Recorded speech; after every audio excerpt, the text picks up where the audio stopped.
रतियों में निंदिया नहीं आवे छिको काची काची नंदिया सतावे छिको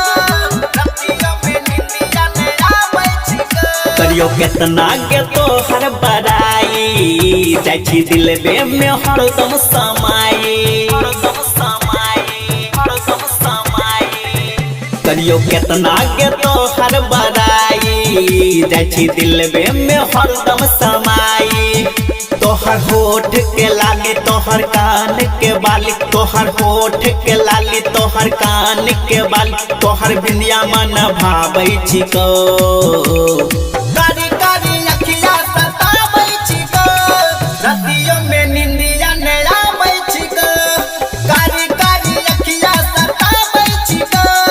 रतियों में निंदिया नहीं आबै छिको रतियों में निंदिया नहीं आबै छिको काची काची नंदिया सताबै छिको रतियों में निंदिया नहीं आबै छिको लाखों में एक है गे तोरा बनैले कौ गर गर के रंग रूप सजैले कौ चेहरा कटिली तोहर ऐसन खिलै छौ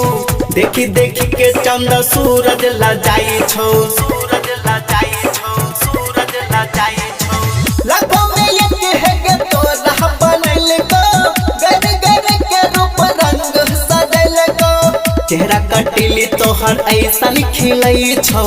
देखी देखी के चंद सूरज ला जाई छौ सूरज ला जाई छौ तोहर पहुआ के पायल दिल करे छौ घायल तोहर पहुआ के पायल दिल करे छौ घायल बिना दुनिया जान मारै छिको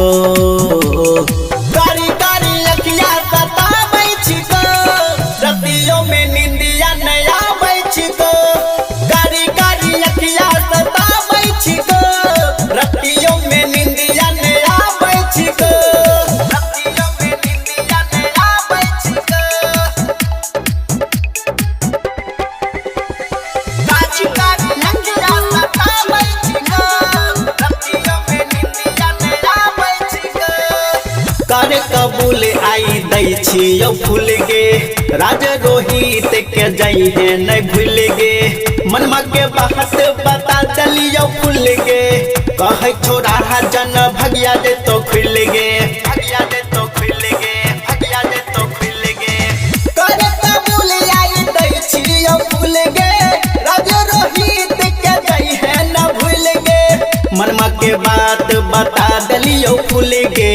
कहे छोड़ा जन भगिया दे तो खुल गे भगिया दे तो खुल गे तोहर गलिया के तिल जियल कल को मुश्किल तोहर गलिया के तिल कल को जियल मुश्किल इह देख दिल गाबै छिको।